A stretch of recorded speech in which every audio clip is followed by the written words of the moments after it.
Hello children, let me welcome you to the virtual training center of the Brihan Mumbai Mahanagar Palika. My name is Shraddha Teacher. Children, we are in the middle of the COVID-19 pandemic, isn't it? Because of that, we are not able to go to school, but that doesn't mean that we are going to stop learning. We are going to meet here regularly through the virtual training center to learn many lessons in EVS. So come on, let's go to a lesson in EVS. So children, let us continue with the lesson that we were doing in standard 4th EVS 2 last time. So remember, we were talking about how Pratapgarh made history. Now we talked about half of the lesson previously. Now in today's video, we will be doing part 2 of the lesson, that is lesson number 9, Pratapgarh makes history. Now before we move on and we start learning and we start looking at what things happen in this part of the lesson, let us quickly take a look at the main points that we saw last time. So we saw that in the court of Adil Shah of Bijapur, there was a lot of anxiety about how Shivaji Maharaj's rule was growing and how he was becoming braver and braver by the day. And the Sultan, he had summoned all his Sardars and he wanted to take a decision about this particular situation. And there was this lady called Badi Sahiba who openly asked a question to all her Sardars. She asked them, "Tell me, who is willing to march against Shivaji and put an end to his rebellion?" So she put a straightforward question. She asked all the Sardars who were present there as to who would take up the challenge of facing Shivaji. And we also saw that there was this one person called Afzal Khan, who was then the Subedar of Vai. And this person, he declared that he is not at all scared of Shivaji and he will bring Shivaji to book, or he will punish Shivaji. So he said, "Shivaji, who is Shivaji?" He said, "I shall arrest him and bring him here, or if that is not possible, I shall bring his dead body." So we saw how confident, or we can say how overconfident he was that he is going to put an end to Shivaji. But then Shivaji was also very, very smart. What did he do? He consulted with his mother, and with the blessings of Jijabai, Shivaji shifted his headquarters from Rajgarh to Pratapgarh. Why? Because Pratapgarh was not very accessible. It was on top of a hill and it was covered by forests on all sides, and it was very difficult to access this particular garh or this particular fort. So keeping this in mind, what did he do? He shifted from Rajgarh to Pratapgarh. And now when Afzal Khan came to know of this, he was livid. He was very, very angry. So what did he do? He tried to take many crooked steps. For example, he thought of bringing Shivaji down to the plains. So for that he attacked the holy cities of Pandharpur and Tulzapur, we saw. Okay, but after doing whatever he could, Shivaji Maharaj refused to leave Pratapgarh. And then the Khan had to change his tactics. So what did he do? In the spirit of friendliness, he sent a message to Shivaji saying, "You are like a son to me. Come and see me. Return our forts, and I shall see that Adil Shah makes you Sardar at his court." So now he gave an offer to Shivaji saying that Shivaji should come down to the plains to meet Afzal Khan. And he said that you are like a son to me, you're young, you're like a son to me, and I will forgive you. Just like when children make mistakes, when their parents forgive them, in the same way I will forgive you. So please come down to the plains to meet me, and you return our forts, and I will forgive you. And not only forgive you, I will give you a reward by making you a Sardar in the court of Adil Shah. But we all know, we have seen in the previous lessons, that Shivaji was not at all interested in being a slave to someone else. He wanted Swaraj. So let us see how he handled this situation. And was Afzal Khan, did he become successful in killing Shivaji, or what happened to all his evil plans? So let's move on and let's see how the tit for tat situation happened. That is how Shivaji gave a tit for tat, a fitting reply to Afzal Khan. So Shivaji quickly saw through the Khan's offer. He was taking no chances. He decided somehow to persuade the Khan to come up to the fort. So he said, "No, you try to come up to the fort. I will not come down, but you come up." In reply to the Khan's message, he said, "Khan Sahib, I am guilty of having captured your forts. I must have your promise of pardon for this." So he acted as if he's very, very scared of the Khan. "Please come and meet me at the foothills of Pratapgarh. I am really afraid of coming down to the plains to meet you." So he said, "No, I do not want to come down to your territory to meet you. So what you do is you come to the foothills of the fort of Pratapgarh." So Pratapgarh is on the hill. So down below the hill, you come and you meet me because I'm afraid. I'm very scared of meeting you. So now the Khan, he was overconfident. Now he started getting very, very happy. He felt that no, now the Shivaji is dead because I am so confident of my own power, and on top of that, Shivaji is scared of me. So he said that now I am winning and Shivaji is going to be killed. Okay. So Afzal Khan was pleased. He was very happy. He thought that everything is going according to his plan. Passing his fingers through his beard, he smiled and said, "This is good news. What can Shivaji do against the mighty Afzal Khan? He has no guts to fight me. I shall myself go to Pratapgarh and put an end to his life when we meet." So having said this, he agreed to Shivaji's proposal. That is, he agreed to come down, that is to go up to the foothills of Pratapgarh in order to meet Shivaji. So the meeting place. Now let's see what place was decided for these people to meet. So the Machi on Pratapgarh was chosen as the meeting place, and a date and a time was also fixed. So you see, this is Pratapgarh, and at the foothills of Pratapgarh you had this place which was supposed to be the place where Shivaji would meet Afzal Khan. Alright, so the time and date for the meeting was fixed. It was agreed that each one would be accompanied by a servant and followed by 10 bodyguards at a distance. So each of these people, they would have only one servant with them. Alright, so we have Shivaji Maharaj's bodyguard, who was Jivaji Mahala, and we had this one's Afzal Khan's bodyguard, who was Bada Sayyid. So you can see that only one people would come, one person. So with Shivaji there would be one person, and with Afzal Khan there would be one person. They could have 10 bodyguards, but these bodyguards would not come near them. So this was the plan. Okay, and now for Afzal Khan to come easily up to the fort, a special road was also constructed for the convenience of the Khan. So they made a special road which will allow Khan to approach the fort. So the Khan was now very, very happy. And also a big shamiana was put up for the meeting. So you can see a shamiana. A shamiana is a kind of a big tent which was put up for the meeting. Now Shivaji was extremely intelligent and he was extremely shrewd.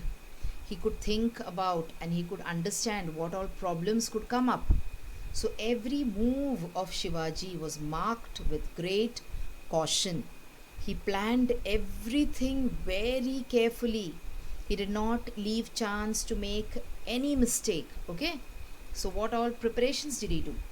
He divided his army into small units. So his army would be divided into small unit. Each unit was told where to hide and when and how to act. He took measure for safety and left nothing to chance. So you can see they outside the tent, behind the tent, he had kept some people watching from far so that in case any problem happens, they can immediately come and help. Alright, see, he had people hiding in every possible place and keeping a close watch on the tent so that nothing was left to chance. But in spite of all this, many of his advisors tried to dissuade him from meeting the Khan. They did not want Shivaji to meet Afzal Khan. The Khan's word could not be trusted. Okay, but Shivaji brushed aside this advice and decided to meet the Khan as arranged, because there was a great chance that Afzal Khan would deceive or ditch Shivaji. He would make a promise and not live up to the promise and break the promise. Okay, but Shivaji said, that doesn't matter. I know I am fully prepared, so I will go ahead with the meeting and meet Afzal Khan as arranged. Now the day of the meeting dawned, but before the meeting, what Shivaji did was, on the day of the meeting, Shivaji visited Bhavani's temple in the morning and he took darshan, that is, he prayed to the goddess and he took blessings of goddess Bhavani. Soon after that, he started putting on his ceremonial clothes, that is, the special clothes which he used to wear. He wore his surbar and a coat of mail. So you can see he had worn a coat of mail. So even if someone stabs him, okay, he will not get hurt, because this coat of mail will protect him. It is made up of a kind of a metal. Alright. And on top of it, he wore a kurta and a flowing robe. On his head, he placed a jireto, that is a helmet. Now you know, when people ride bikes and scooters, they wear a helmet. Why? Because if they fall down or if something hits their head, they shouldn't be hurt. So he took care to place a jireto and then he tied a turban around it, so that his turban is inside his head and his head is protected. Then what he did was, he fitted a wagh nak onto the fingers of his left hand. Now what is a wagh nak? Can you see? On his left hand, he inserted this. So when the palm is closed, the wagh nak looks like a person is wearing rings on his finger. But this wagh nak is a kind of a very, very sharp weapon which can be used to hurt the person or the enemy. So he wore the wagh nak also. All this was just as a precaution in case the Khan would try to ditch him, which Shivaji was sure that he would try to do. Apart from that, what did he do? See, this is how the wagh nak looks. So you cannot make out that it is a weapon at all. Okay. Apart from this, hidden inside his left sleeve was a bichwa. Now what is a bichwa? It is a kind of a knife, and he carried the dandapatta in his hand. So this is how he was all ready now to go and meet the Khan. Okay, he was ready now to face the Khan. So he had put on so many things and he was ready to face the Khan. Alright, so all these weapons would keep him safe and also he could make use of it if needed. So let us see now what the condition outside were. What were the thoughts in the mind of his army men or his sardars? So all the sardars were waiting outside. Shivaji turned to them and said, "Friends, each one of you must carry out the duties assigned to you. I am sure the goddess Bhavani will see that we succeed." But at the same time, he also had a different plan. He had a plan B also. He said that if things go wrong and I am killed, do not lose heart. Install Sambhaji on the Gadi and follow the commands of Ma Sahib. Fight for Swaraj and extend its boundaries. Make the subjects happy. I shall go now to meet the Khan. So Shivaji was, he was confident, he was fully prepared to face the enemy. But he was not overconfident. Like the Khan, he was not saying that, no, I'm going to kill him, he's of no use and he's scared of me and see how he's behaving. He did not have any kind of overconfidence. But he was confident at the same time. So he was accompanied by his Vakil Pantaji Gopinath and 10 bodyguards, including Jivaji Mahala, Sambhaji Kavji, Yasaji Kank, Krishnaji Gaikwad, Siddhi Ibrahim and others. So all these people, they accompanied him because he was supposed to bring 10 bodyguards along. And they left to Pratapgarh, or they left towards the foothills of Pratapgarh to meet Afzal Khan. Now when Shivaji reached the Shamiyana, he saw that the Khan had already arrived. And what was the Khan doing? He was busy planning his future moves. Standing by his side was an armed soldier, Bada Sayyid by name. So his name was Bada Sayyid. Now this Bada Sayyid was also a very, very, you can say, brave person. He was highly skilled in the use of the Dandapatta. Alright. So Bada Sayyid was the bodyguard who had accompanied Afzal Khan. Now what did Shivaji do? Shivaji came to the entrance of the Shamiana, but on seeing Bada Sayyid, he stopped and would not proceed further. He saw Bada Sayyid and he stopped at the entrance of the Shamiana. The Khan asked Shivaji's Vakil why Shivaji stood at the entrance instead of coming in. Okay, so the Vakil went and told Afzal Khan, he is afraid of Bada Sayyid. Please ask him to go away. Bada Sayyid moved away and Shivaji stepped into the Shamiana. So these are all tricks and techniques and tactics to make the enemy weak. As soon as Sayyid moved away, the Khan got up and said, "Come Shivaji Raje, let us embrace each other as a mark of our friendship." So now they have come face to face. Afzal Khan and Shivaji have come face to face. So let us see what happens after this. There was a struggle with the Khan. So that means the Khan ditched him. The Khan deceived him. And there was the struggle which took place between Shivaji and Afzal Khan. So Shivaji Maharaj cautiously took a step forward and the Khan took him in his embrace. So you can see, compared to the giant Khan, Shivaji was short. He reached only as far as the Khan's chest. Now this Khan, Afzal Khan, was a huge man. And even in your textbook on page number 35, you'll be able to see a picture where there is a huge Afzal Khan and in front of him there is Shivaji, who's not as tall and as physically strong as Afzal Khan. But remember, physical strength comes only second to mental strength. Okay? Now Shivaji could reach only Afzal Khan's chest. But did that make him less brave? Not at all. So what happened next was, at the same moment, the Khan held Shivaji's neck in his iron grip and he stabbed him on the side with his dagger. So see, he was ready to cheat Shivaji. He already had a dagger with him. A dagger is a kind of a churi, a chaku. He had it with him. He caught hold of Shivaji's neck and he stabbed him on his side with the dagger. But you know that Shivaji had worn the coat of mail under his robe, which saved Shivaji. Now Shivaji, knowing that the Khan was trying to kill him, quickly thrust the Wagh Nak in Khan's stomach.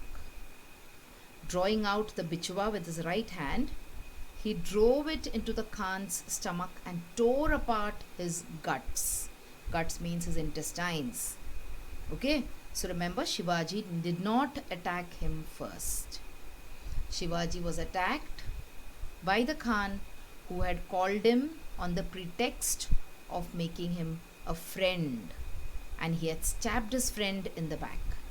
Okay, Shivaji retaliated or tried to save himself and he tore Khan's stomach open. See how he drove the bichwa into the Khan's stomach and he tore it open. The wounded Khan fell down. So this huge man, he fell down. Now Khan's Vakil Krishnaji Bhaskar came forward and attacked Shivaji with his sword. So Khan also had people with him. So this person, Krishnaji Bhaskar, who was Khan's Vakil, came forward and he tried to kill Shivaji, or he tried to strike Shivaji down with his sword. But Shivaji killed him in one stroke of the patta. He had Dandapatta also with him. So he killed him in one stroke of the patta. Now Jivaji Mahala was Shivaji's bodyguard, just like Bada Sayyid was Afzal Khan's bodyguard. Now there was another very dangerous thing which happened, and because of the presence of Shivaji's bodyguard, Jivaji Mahala, this thing was averted, okay, and this bad thing could not happen. Now what was that bad thing which was supposed to happen? When Bada Sayyid heard the shouts and noise, he rushed into the Shamiana. So you can see here Shivaji, behind him there is Bada Sayyid with the sword in his hand, and behind him we have Jivaji Mahala. Okay, he was about to strike Shivaji when Jivaji Mahala came between them and killed Bada Sayyid with one stroke. So he took just one stroke of the sword and he killed Bada Sayyid. That is why you will see that even now it is said Hota Jiva Manun Vatsla Shiva. That is, if Shivaji Maharaj would have been dead by now, if this Jiva Mahala had not come up or stepped up on time in order to save him. Okay, so but it is a common saying. It has become a very common saying now. And because of the brave display of all these people, Shivaji's life was saved and Afzal Khan lay dead. Now his entire army also had come with him. We saw in the previous part of the video how he had brought his entire army when he had come from Bijapur. So now what about the army? After Shivaji killed Afzal Khan, let us talk about the route of the Afzal Khan's army. So thus, with triumph, Shivaji went up to the fort. He climbed up the fort because he was now victorious. Okay, the gun boomed and gave the signal. As soon as Shivaji reached the fort, the gun boomed. It was a signal to all those soldiers who were hidden. He had divided his entire army into troops. Remember I told you? So all these people were hidden in various places. So the gun, when it made a sound, when it boomed, it was a signal to all his troops. On the instant, as soon as the guns boomed, Shivaji's troops came out of their hiding and they attacked the Khan's army. Now remember, an army without a leader. So Afzal Khan was dead, Afzal Khan's bodyguard Bada Sayyid was dead. So without a leader, the soldiers tend to lose their confidence. But Shivaji was still there for his people, for his troops. Afzal Khan's soldiers were totally, you can say, disheartened. So the Khan's army was completely unprepared for the attack and was caught in a difficult terrain.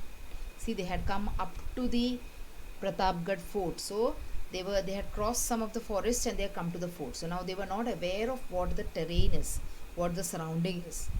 They could not even run away to save their lives. The Maratha troops chased them in hot pursuit and destroyed the whole of Khan's powerful army. So if you go to see, during the previous video I told you that Khan had a huge army, whereas Shivaji had a limited number of people with him. But could this huge army stand in front of these limited people? No, because I told you that number or the physical strength is not important. It is a mental strength and quick-wittedness and shrewdness that you have that is very, very important. Now they chased them, they killed them. Somehow Fazal Khan, that is Afzal Khan's son, who was there, he escaped with great difficulty and he reached Bijapur. He also would have been dead, but somehow luck favored him and he reached Bijapur. And he told about all that had happened, and the whole of Bijapur became very, very sad. But Shivaji had humbled the most powerful Sardar of Bijapur. And now his stories spread far and wide. His fame spread everywhere. The songs of his exploits were heard in the hills and valleys of Sahyadri. So this is how slowly, by capturing forts and by bringing his enemies under his control, slowly and slowly Shivaji Maharaj started realizing his dream of Swaraj. And this is how Pratapgarh made history. Okay children, so this was part 2 or the second video of this particular lesson, lesson number 9, Pratapgarh makes history. So after you finish watching the video, there are some tasks that I will ask you to do. So come on, let me tell you what those tasks are. So children, now you have watched the video. So after you watch the video now, you will have to complete a few simple tasks. Now you might have watched the video on your computers or your laptops or your mobile phones. Now after you watch the video, what will you do? You will please go to the description box which is given below the video. So what is the description box? See, the description box looks like this. Alright, and after you go to the description box, you will see that there are a few questions there. Now what are these questions about? These questions are about the lesson that we just learned or the video that you just watched. So what will you do? You will think back properly about the lesson and you will try and answer these questions and note down the answers in your notebook if you want. Okay? After that, we have another task waiting. You will also click on the link which you will find in the description box to fill up the Google form. So now what is the Google form, children? It is nothing but a simple form. There are a few simple questions there about the video which you just saw and also about yourself. So these are the tasks now that you will have to complete after you watch each video.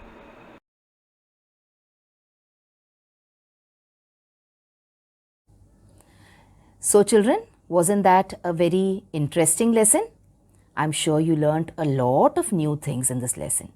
If you have liked this video, please hit the like button and also subscribe to my video so that you will get to see all the videos which I keep posting regularly.